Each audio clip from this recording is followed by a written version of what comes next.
Здравейте! Днес ще ви покажа как да си направите рибицата, пастърмата за зимата. Ще ви обясня. Значи има два вида с саламура, вода и сол, като яйцето трябва да се качи, да е гъста, много гъста саламурата. Подготвяте се. Другия само с суха сол, 1 кг сол. Покривате първо дъното на тази тавичка и след това отгоре хубаво месото го покривате с сол. Морска сол едра.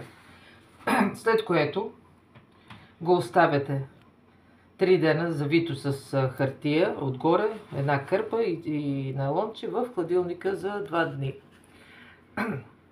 След тази процедура изцеждате го хубаво, измивате го и държите в студена вода, като на половин час сменявате 5-6 пъти водата. Значи за един ден трябва да го обезсолите до нормално.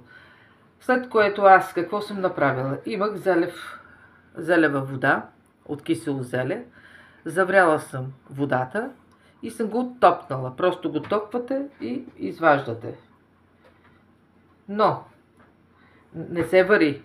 Пак казвам, само го топвате и изваждате. За по-голяма сигурност намерих един метод, който много ми хареса, с лимонов сок, след като съм направила тази процедура. Ето го лимоновия сок, пресно извлечен от няколко лимона, сочнички, измити хубаво с сода, студена водичка. И сега,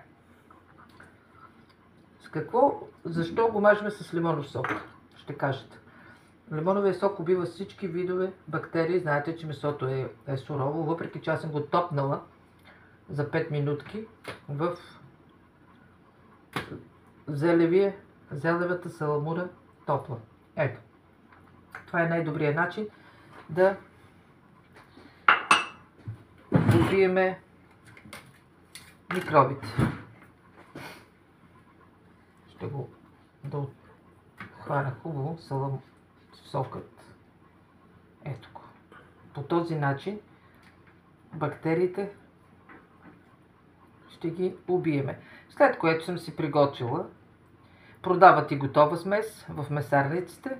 Това е хубаво филе. Свинско от рибиците. Продават в месарниците готова смес, с която да покриете отгоре филето. Хубаво, сега искам да отварна този лимоновия сок.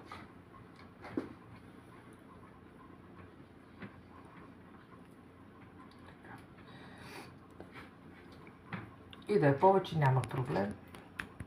Виждате, една чаша е достатъчна.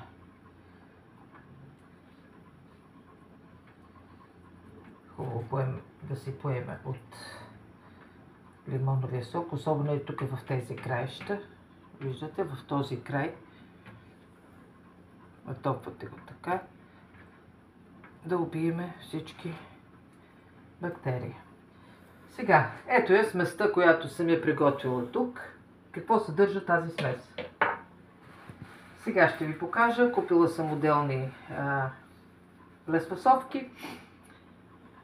Това е босилек. Сух босилек. Чесън на прах. Имате кориандър сух. Черен пипер. И червен пипер сладък. Смесвате равни части, след което трябва да покриете филенцето. За тази цел сега ще обера излишната течност от лимона.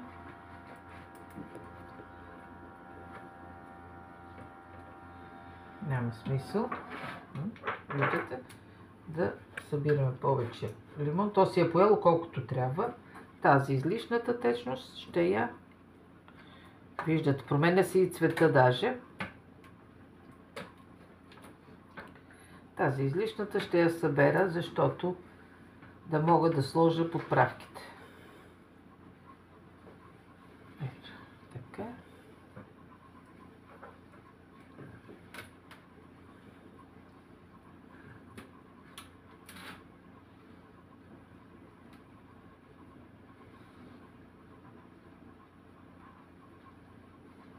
След като сме събрали излишната течност,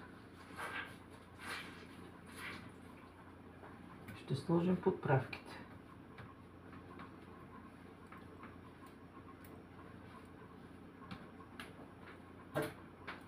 Ето сега свободно можем да слагаме подправките. Отваряме буркана.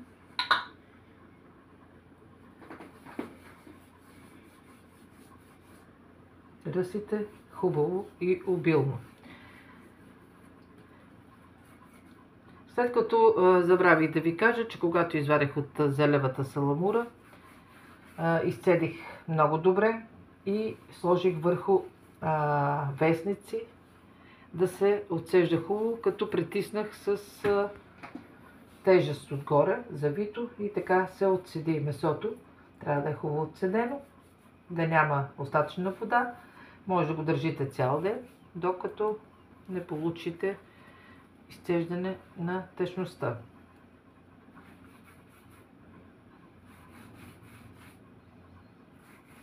Така го намазвате от всички страни. Виждате внимателно.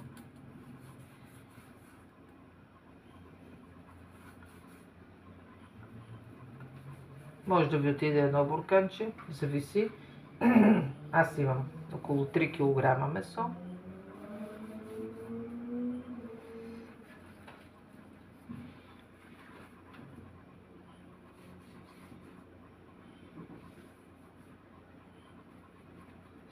Тук от тази страна също.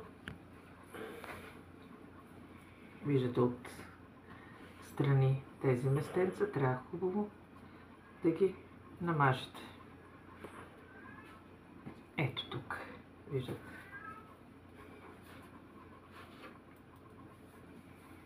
Намазвате много хубаво с места.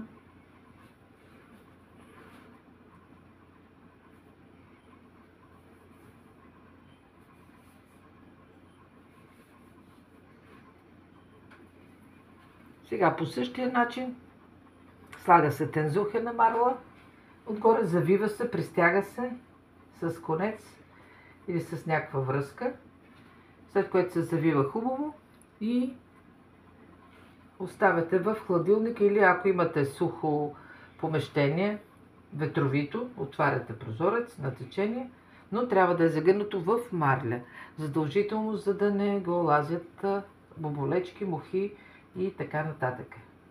Месото трябва да го предпазвате от вредни паразити.